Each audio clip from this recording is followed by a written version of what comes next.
This is the space in the body through which life descends into the fetus. So this is the Brahmarandhra. If dimensions beyond the physical become a constantly active process, some of you might have felt this in your Shambhavi. You got an antenna on your head, which is giving you a certain perspective of life.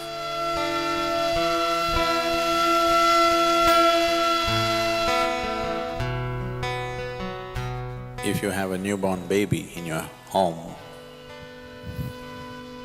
you would see a certain part of the skull is not formed.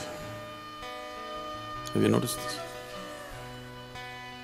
So the child has to be handled gently, that part is just skin, there is no bone. So, this part in the yogic terminology is referred to as Brahmarandhra. Randhra means a passage, like a small hole or a tunnel or a passage. So this is known as Brahmarandhra. So this is the space in the body through which life descends into the fetus. Because life has descended into the fetus and life keeps its options open. Whether this body is capable of sustaining it or not, it keeps the options open.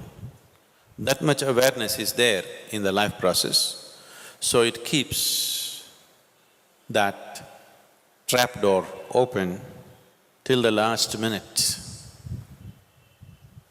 It wants to keep it open just in case it finds the body unsuitable for its existence, it will leave. And it does not want to leave from any other passage in the body, it wants to leave the way it came. A good guest always comes through the front door and goes out through the front door. If he comes through the front door and goes out through the back door, that means your house is swept clean. So, he wants to go out to the same door, so he keeps it open till the last minute, he wants to keep his choices.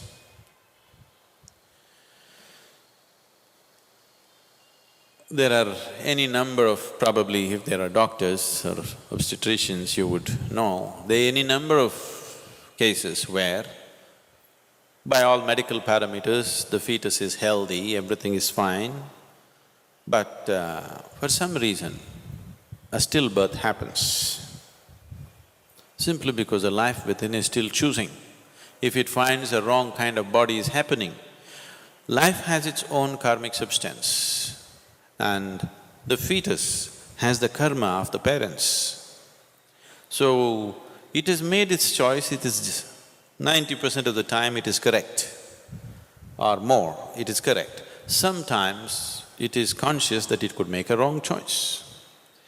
So this is the reason why during pregnancy, so many precautions were taken to create a different kind of atmosphere around a woman who is pregnant. We are giving that up now, a woman goes to work, she sits in the cinema, she goes all over the place.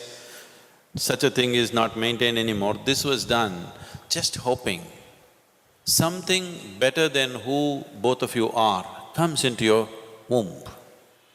You know what I'm saying? You are husband and wife, you are of a certain quality.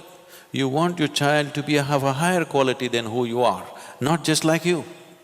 Someone better than you should come into your womb, so that for that sake, even a husband was not allowed to see a woman beyond a certain stage of pregnancy, because she is to be kept in a certain state of comfort and well-being, with a certain type of thought, with a certain type of atmosphere, trying to please her system in all ways, right kind of incense, right kind of sounds, right kind of mantras, right kind of food, everything, so that her body is in a state that it welcomes the right kind of being. Maybe in today's world it is all these things are out of question. So if a being enters into this particular fetus and finds it unsuitable as it evolves to become a baby, then it leaves. That is why one door is kept open. So this is the Brahmarandhra. And even when you leave one day, you can leave whichever way. But if you leave through the Brahmarandhra, it is the best way to live. If you live consciously whichever part of the body, it is fine. But if you can leave from there, it is the best way to live. So because there is lot of talk about this, there are books which have been written about it, one thing is there's a huge possibility that individual people may start imagining things on top of their head or between their forehead, they keep imagining many things. Because you need to understand this, wherever you focus your mind, there will be some twitching.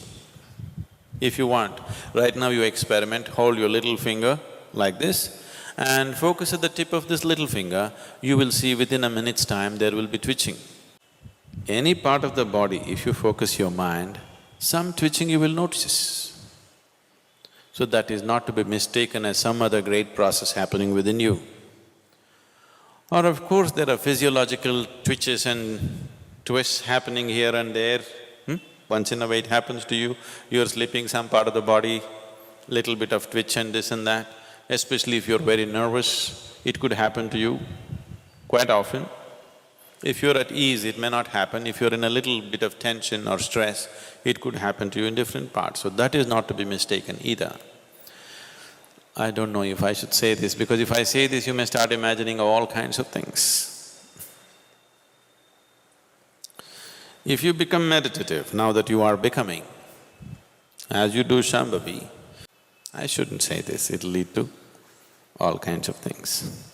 Because people have a very wild imagination. I always avoid telling them anything which is not in their experience because they will start imagining all kinds of things. Anyway, if you don't do this to yourself, it's not necessary. If I hold my hand above my Brahmarandhra, even up to 4 feet above, if you hold it, you will see a clear feeling in your hand, which is always in the form of something like an 8. This will be always happening if you keep your energies in a certain way. This can happen to every human being, but it is happening within. It doesn't extend itself beyond, because the final 2 chakras out of the 114 chakras that are there in the system, 2 chakras are outside the body. If dimensions beyond the physical become a constantly active process, some of you might have felt this in your Shambhavi, for a few moments, you feel something beyond yourself has become active. So if a dimension beyond your physicality becomes a continuously active process within you, then after some time, these 2 chakras which are dormant and outside the body become active. If they become active, there is you got an antenna on your head. You seen a police antenna? You got an antenna on your head, which is giving you a certain perspective of life.